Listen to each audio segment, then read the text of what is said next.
My name is Rachel Morrison, and for 28 years, I've been the family embarrassment.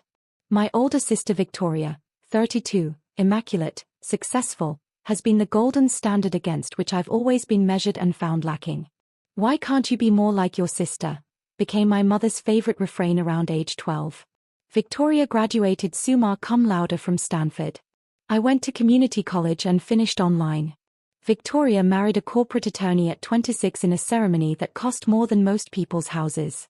I'm still single at 28. Victoria built a successful property management company. I work from home doing something with computers. That's how my family describes it when forced to acknowledge my existence at all. The truth? I'm a senior cybersecurity consultant for 3 Fortune 500 companies and 2 government contractors. My NDAs are so extensive I can't discuss 90% of what I do. My family interprets my silence as failure. But none of that matters to them. Victoria is visible success. I'm invisible disappointment. Our grandmother, Dorothy Morrison, saw things differently. Grandma Dorothy was a force of nature, a woman who'd built her own real estate empire in the 1970s when banks wouldn't give women business loans without male co-signers. She'd forged signatures, bent rules, and built a portfolio of 17 properties across Colorado and Arizona before anyone realized what she'd accomplished. "The world underestimates quiet women," she told me once when I was 16. Let them. Underestimation is the most powerful strategic advantage you'll ever have. I was the one who visited her every week during her final years. Not Victoria, despite living only 15 minutes away. Not my parents, despite their constant proclamations of devotion. Just me. Every Sunday. We'd play chess, drink tea, and talk about real estate strategies and investment portfolios. "Your sister is loud success," Grandma told me 6 months before she died. Impressive from a distance. But you, Rachel, you're the kind of success that compounds. Quiet. Strategic. Unshakable. 3 weeks before she passed, Grandma called me to her attorney's office. "I'm transferring 7 properties to you," she said, sliding documents across the desk. "Not in the will. Direct deed transfers. Recorded with the county today."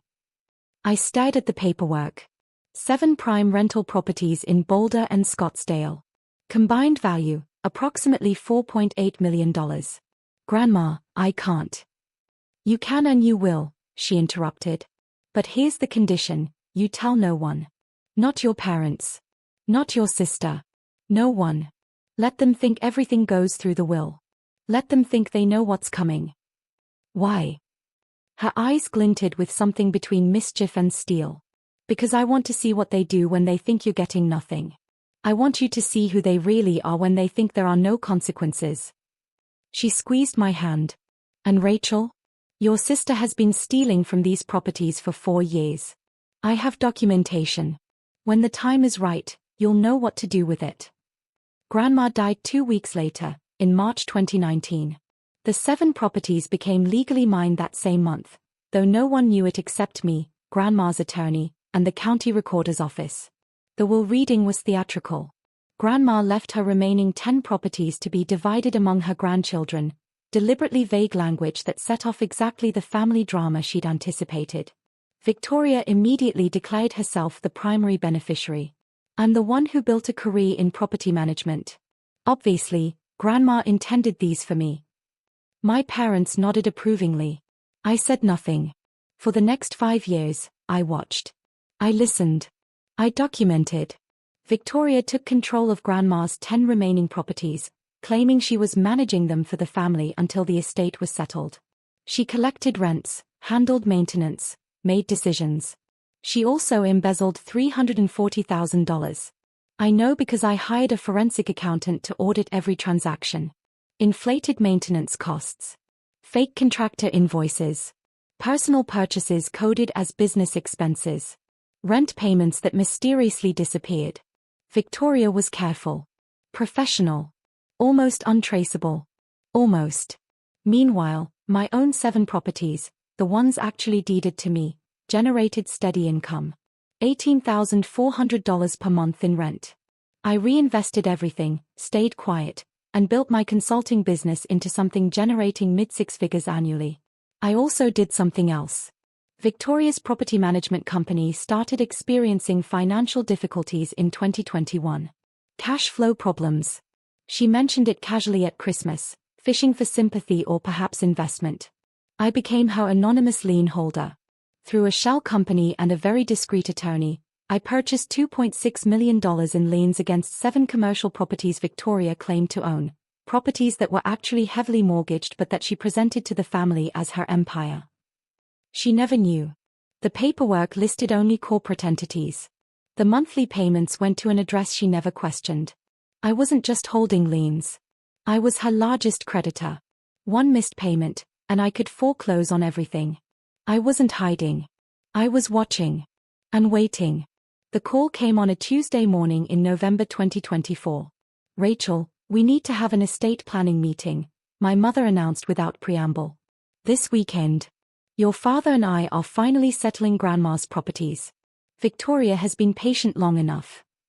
"Patient?" I asked mildly. "She's been managing everything for 5 years without proper compensation," Mom continued. "We're transferring the remaining properties to her name. It's only fair." "I see. You'll still get something, of course. There's that small property in Boulder. We thought that would be appropriate for you." The small property was worth $380,000. Victoria was claiming assets worth over $6 million. "When's the meeting?" "Saturday. 2 o'clock. The attorney's office." I hung up and immediately called my own attorney, Marcus Chen, who'd been Grandma's attorney and was now mine. "They're moving forward," I said. "You want to stop this?" he asked. I thought about Grandma's words. "I want you to see who they really are when they think there are no consequences." "No," I said slowly. "Let it play out. But have all documentation ready. And Marcus? Prepare foreclosure paperwork for Victoria's 7 commercial properties. I want it ready to file." Saturday arrived cold and clear. The attorney's office was downtown Denver, all dark wood and leather chairs, the kind of space designed to make people feel the weight of money and legacy. My parents sat on one side of the conference table. Victoria beside them, perfectly styled in a designer suit that probably cost $3,000. Her husband Derek smirked from the corner. I sat alone on the other side. Small. Quiet. Dressed in jeans and a sweater because I'd never learned to perform success the way Victoria did. The estate attorney, not Marcus, but someone my parents had hired, cleared his throat. "Thank you all for coming. We're here to finalize the distribution of Dorothy Morrison's remaining estate properties." Finally, Victoria sighed dramatically. "I've been managing these properties for 5 years without proper title. It's been incredibly stressful." "You've done such an amazing job, honey," Mom gushed. Dad nodded. "Dorothy would be so proud." The attorney shuffled papers. "Yes, well. The proposal is to transfer the 10 remaining properties as follows: 7 to Victoria Morrison Shaw, 2 to Mr. and Mrs. Morrison, and 1, the smaller Boulder property, to Rachel Morrison." Victoria smiled. "That seems fair. Rachel never really contributed to the family business anyway." "Victoria has the expertise," Dad added. "She's built her own company. She knows what she's doing." I said nothing. Just watched. The attorney looked uncomfortable. "Ms. Morrison, Rachel, do you have any objections to this distribution?" "I have questions," I said quietly. Victoria rolled her eyes. "Of course you do." "These 10 properties," I continued, ignoring her. "Victoria has been managing them since 2019. Collecting rents. Handling maintenance." "Correct." "Correct," Victoria said impatiently. "Which is why I should have proper ownership." "And in those 5 years, how much revenue have these properties generated?" Victoria waved a hand. "I can provide detailed accounting." "I'm sure you can. I'm asking for an estimate." She paused, calculating. "Approximately $1.8 million in total rental income." I nodded slowly. "And where is that money?" "Reinvested in the properties, obviously. Maintenance, improvements, property management fees." $1.8 million in maintenance over 5 years. I asked. "That's $360,000 annually for 10 properties. That's $36,000 per property per year." These are older properties, Victoria said defensively. They require significant upkeep. I'm sure they do. I opened my laptop. So you won't mind if we review the actual accounting? Rachel, Mom interrupted sharply, this is unnecessary. Victoria has managed everything perfectly. Then the accounting will confirm that, I replied calmly. Victoria's face tightened. I don't have to justify anything to you. You've never worked a day in property management. You sit at home playing on your computer.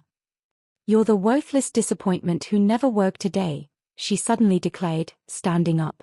I built a real business. I have real expertise. These assets are mine. Dad stood as well. Your sister is right. You've contributed nothing to this family or these properties. Victoria deserves this.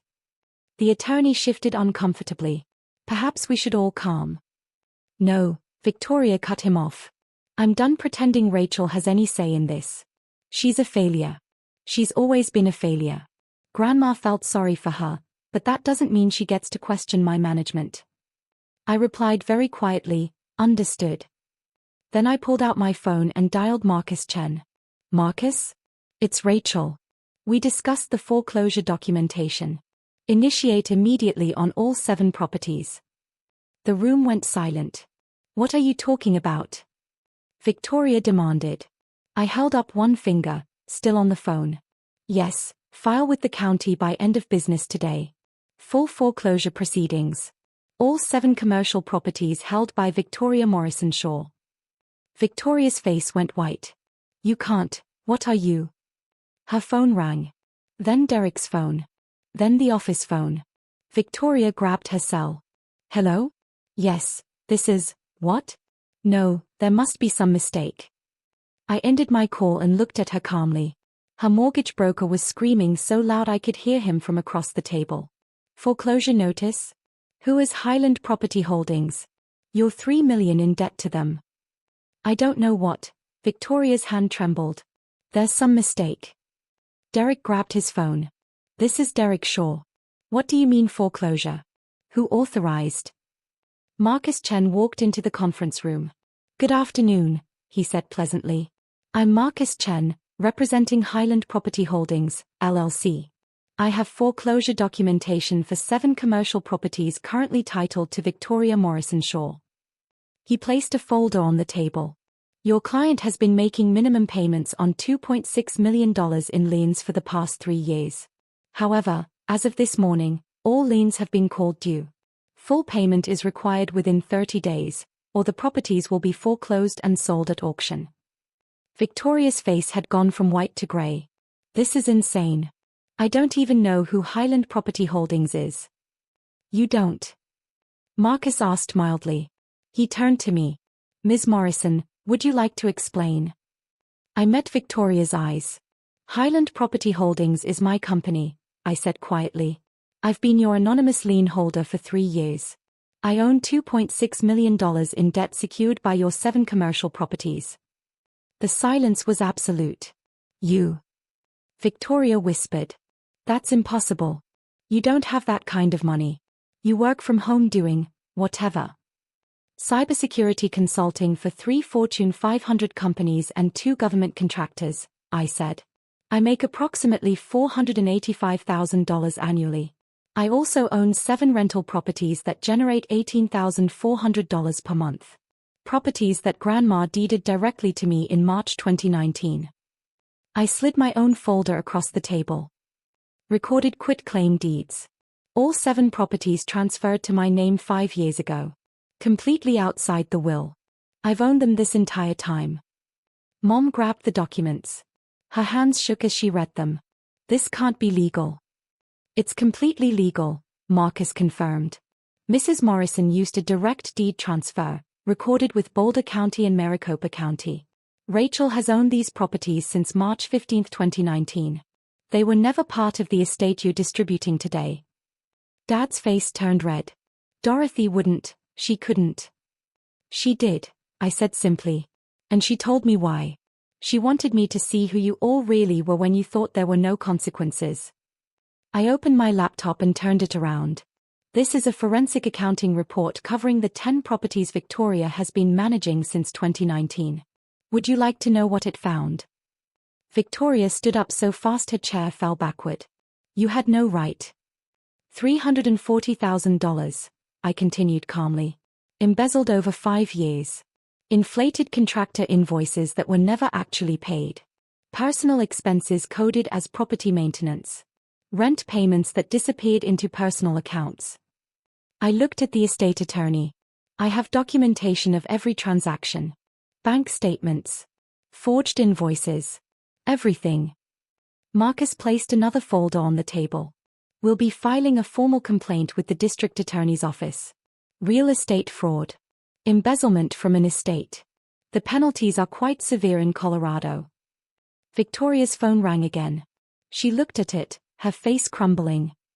It's the bank, she whispered. They're calling the loans on 2 other properties. How did you? Your commercial properties were cross-collateralized, I explained. When the liens I hold go into foreclosure, it triggers default clauses on your other mortgages. You're about to lose everything.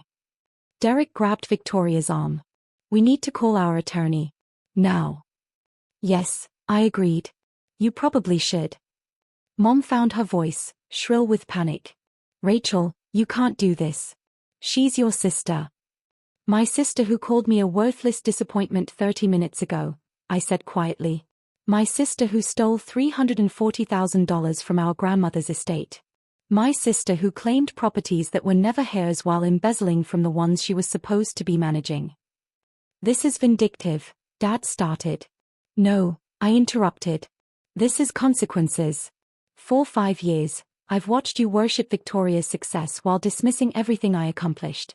For 5 years, I've documented her theft while she paraded around as the responsible one. For 5 years, I've been patient. I stood up. Grandma gave me those 7 properties because she knew. She knew Victoria was stealing. She knew you'd all choose her over me regardless of the truth. She wanted me to have security you couldn't take away. I looked at Victoria, who was crying now, real tears, ugly and desperate. And she gave me something else, I continued softly. She gave me the power to choose what happens next. Marcus pulled out a 3rd folder. This contains 2 options. Option 1. Victoria immediately transfers management of all remaining estate properties to Rachel. She repays the $340,000 through a structured payment plan. We don't file criminal charges. The foreclosure proceedings continue, but we negotiate a repayment plan for the liens. What's option 2? Derek demanded. We file criminal charges today, Marcus said simply. The foreclosure proceeds immediately. Rachel takes possession of all 7 commercial properties within 60 days. Victoria faces up to 10 years in prison for real estate fraud and embezzlement.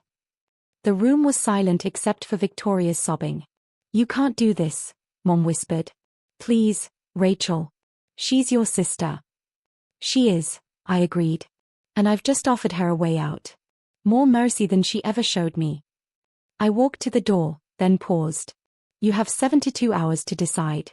After that, option 1 expires, and we proceed with option 2 automatically. Rachel, Dad started. 72 hours, I repeated. Marcus will handle all communications. Don't contact me directly. I left them there, Victoria sobbing, Derek frantically calling attorneys, my parents frozen in shock. Marcus caught up with me in the hallway. You know they'll take option 1, he said. I know. You're giving her an out. I'm giving her a chance, I corrected. More than she deserved. But Grandma didn't raise me to destroy people.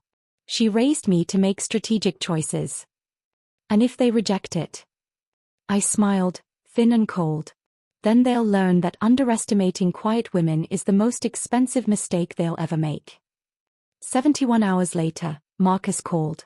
They accepted option 1. Derek pushed hard for it. Apparently, he had no idea about the embezzlement. He's furious with Victoria but wants to avoid criminal charges. Terms. Complete transfer of property management to you effective immediately. $340,000 repayment structured over 10 years with interest. Victoria is barred from any management role in the family properties. Your parents agreed to everything. And the loans. Renegotiated repayment plan. 15 years at 6.5% interest. If she makes payments on time, no foreclosure. If she misses even one payment, we foreclose immediately, I finished. Correct. I exhaled slowly. 5 years of patience. 5 years of documentation. 5 years of being invisible. One more thing, Marcus added. Your father wants to talk to you. No. Rachel. I gave them an out. I gave Victoria a path forward. But I'm done being their disappointing daughter. They made their choice every day for 28 years.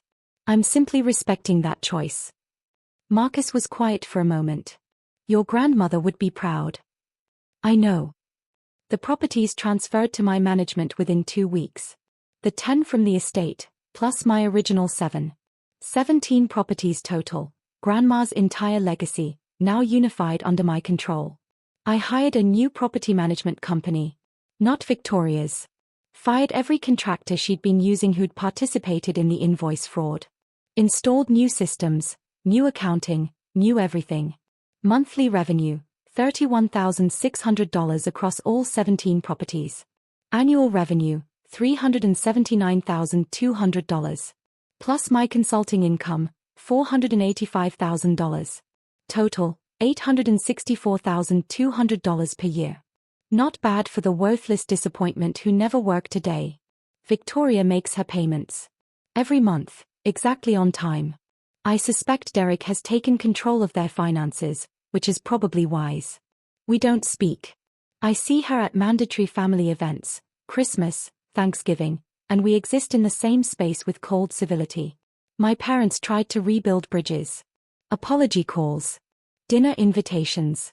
Attempts to explain that they didn't know or didn't realize, or were just trying to be fair. I declined them all. Not out of cruelty. Not even out of anger, really. Simply because I finally understood what Grandma had been trying to teach me. Some people will never see your value until you stop trying to prove it to them. I stopped trying. I built my life. Expanded my consulting business. Grew my property portfolio. Made strategic investments. Lived quietly. Succeeded loudly. Last month, I bought 2 more properties in Austin. Paid cash. This month, I'm closing on a small commercial building in Boulder. Victoria's first property, the one she was so proud of, is now mine. Foreclosed and purchased at auction when she defaulted on a separate loan. I didn't plan that. Didn't even know it was happening until my property manager called to tell me about the auction. Sometimes justice is deliberate. Sometimes it's just inevitable. I'm in Grandma's favorite coffee shop now, the one where we used to play chess on Sunday afternoons. I come here sometimes when I need to think. There's a young woman at the next table. Early 20s, maybe. On the phone with someone who's clearly criticizing her choices. I know I'm not as successful as my brother, she says quietly. I know I should probably get a real job. But I love what I'm doing, even if no one understands it. She hangs up, looking defeated. I debate for a moment, then walk over. Excuse me, I say. I couldn't help overhearing. Can I give you some advice my grandmother gave me? She looks up, surprised but curious. Sure. The world underestimates quiet women, I tell her. Let them. Underestimation is the most powerful strategic advantage you'll ever have. She blinks. That's actually really helpful. Thank you. I smile. One more thing, build something so undeniable they can't ignore it. But build it for yourself, not for them. Their recognition is irrelevant. Your success is inevitable.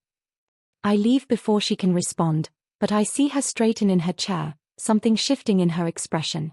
Grandma would have liked that. I pull out my phone and text Marcus, status on the Phoenix acquisition. His response comes immediately, closing in 3 weeks. $8.2 million. You're officially in 8-figure territory. I smile and order another coffee. 17 properties. $864,200 annual income. 8-figure net worth at 28. The worthless disappointment who never worked a day. Let them keep thinking that. Underestimation is, after all, the most powerful strategic advantage I'll ever have. And I learned from the best.